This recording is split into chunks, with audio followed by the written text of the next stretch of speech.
Hey, my name's Nate Bergman, and you're watching Razor's Edge.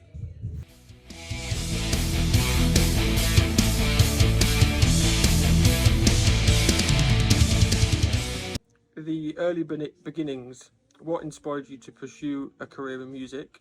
Were there any pivotal moments or influences in your early life and that shaped the musical path that you decided to take? Wow. I think my parents were like a huge influence on me. They're like music freaks. So like, my dad came up on all the classic rock, and my mom was more into like Motown and folk music, and my dad was like classic rock and roll. Okay. My first concert was the Rolling Stones 1992 Voodoo Lounge tour. Mm-hmm. So like when you're 9 and you see some shit like that, it's fucking crazy, you know? Yeah. So I do remember that being like one of the first times I was like, oh shit, I definitely want to be around music. And I think going to play like my first live show was like a house party. Yeah. And it was like, I think I was 17 or 16, and it was just like, I'm gonna do this forever. Yeah, yeah. I mean, same with me as well. Being Awesome. so close to Birmingham, it was like Ozzy Osbourne from birth, like straight away. Yeah. Yeah, but like so, actually, Birmingham to me I have a huge connection to it because, and this is weirdly enough, the band I used to be in called Lionize, we toured. One of the first bands to take us on tour was Steel Pulse. Okay. It was from Handsworth. Yeah. And like, even though we weren't a reggae band, they like took us under their wing, and so many times, like, we've come here and they've like, hung out with us and showed us around Birmingham and showed us around Handsworth, and they're like huge Black Sabbath fans, and like, so there's just a huge connection there. Like, obviously Sabbath is one of my favorite bands ever. So. Okay, and because you mentioned Lionize as well, could you share the story behind the formation of Lionize and how did you all come together as a band? We all went to high school together. Okay. One person went to a different high school, but we knew each other from high school in the music scene, and there was like a party, the party that I mentioned earlier, there was a party to play, and one of my friends was throwing this huge house party and was like, yo, I need a band for it, and I just kind of lied and said I had a band. I didn't. And then put the band together for that party, and we played a bunch of cover songs, and that was like the beginning of... Yeah. Okay, so in regards to the creative process, could you talk us through the songwriting process? Where do you find inspiration for like lyrics and melodies? And I think inspiration really comes, like, the process is really just, there is no process. It's like, sometimes I think of a lyrical phrase that sounds cool, or a word, or sometimes I watch a movie or it evokes some kind of emotion. Sometimes I'm just strumming chords and something pops into my head. Yeah. It's more like kind of being an antenna to like the creativity, and then just being consistent in the process. It's like always on. You don't know. You just... It's always on. Stumble on it. Exactly. When you get there. Exactly. Yeah, it's really stumbling into it is the bet. That's a very good way to put it. Yeah. Okay, so similar question, but in regards to approaching a recording session, is there any rituals or routines to get you into that creative zone, or like you just said, you always... I think when you're in the studio, not the creative part isn't over, but I think like that's at the point you should be super well rehearsed. Mm-hmm. I don't love going into the studio and not knowing what I'm gonna do or what's gonna happen, and I like being open to ideas changing. Yeah. But I like to be super prepared going in. Know what direction it's going to go. Yeah. And not go in there just like, oh, let's make some, it's like, I want to have the meat and potatoes of the idea together first. Okay. So in regards to like following the recording of things, you've worked with various artists over the years. Has there been a favorite collaborator, and then why you'd choose that, or anybody that you'd like to work with or collaborate with? Yeah, I've loved, in the past, I've loved working with John Paul Gaster and Tim Salt from Clutch. Okay, yeah. I've gotten to work really closely in the studio with them. That's been truly amazing. I've gotten to write some songs with Marcus King. That's amazing. And getting to be so close to Danny, in the recording and seeing his recording and writing process.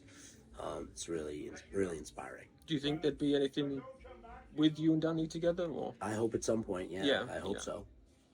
He's like one of the best, to me, he's one of the best writers Yeah. of our generation. So Yeah. It seems it works well that you're both on the bill together. Yeah. it makes a lot of sense. Yeah. So you mentioned some of the earlier influences. Some of the biggest musical influences, and how do you think that they have impacted your work? And then some of the favorite albums that you would listen to, or just over and over again. One recently that I've been listening to over and over again is, it's gonna sound, well, there's a couple, but one that's on heavy repeat is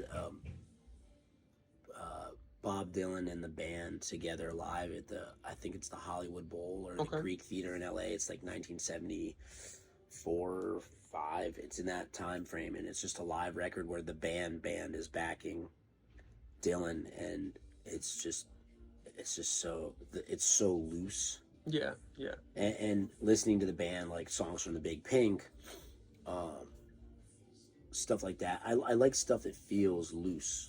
Okay. I don't like stuff that feels gridded. Yeah.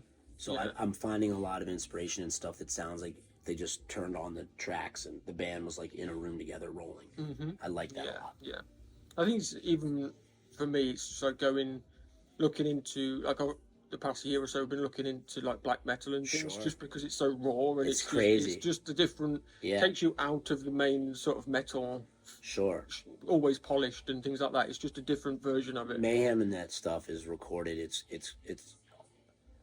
just the way it's recorded and the way it's played. It's actually loose. Yeah. It's not, like a perfect example. It's not gridded. Yeah. It's not like Meshuggah, you know. Yeah.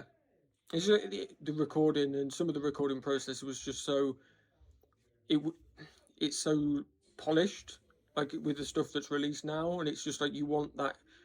I mean, I'm 2024 and I'm still buying tapes, like cassettes and things. It's just, you need that. I would like to have that physical copy in that. Yeah. I had the experience recently to record live to 2-inch tape, and I liked it so much more because it breathes. Yeah. It feels loose. There's noises and pops and clicks and. Yeah, it brings it to life a little bit more. I think so. Yeah. What are some of the challenges that you faced in your career, and how did you overcome them? How much time do we have?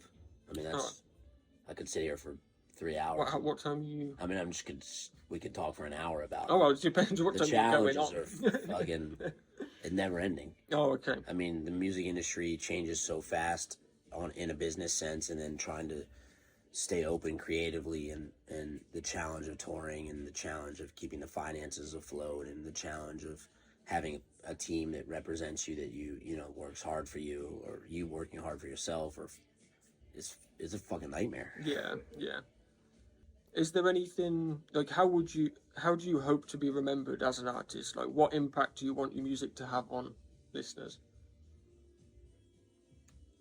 I don't know if I want it to have a specific impact, but just having an impact on people. Okay. I feel like if I'm going through something or trying to write something about some emotion or human experience, having someone else connect with it is the reward. Yeah. To me. And I'd like to be remembered as a real artist, somebody who like didn't make compromises to get where they needed to go. Yeah, that's a good answer. Yeah.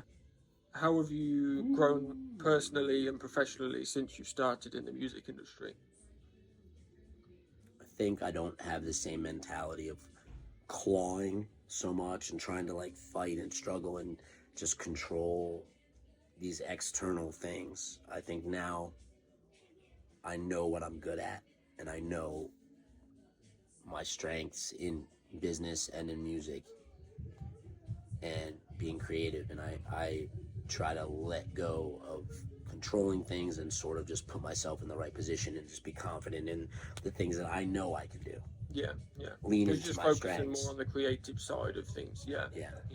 So a little bit more having time in the industry and understanding how it works has kind of allowed you to just have that creativity. I believe so. Yeah. I believe so.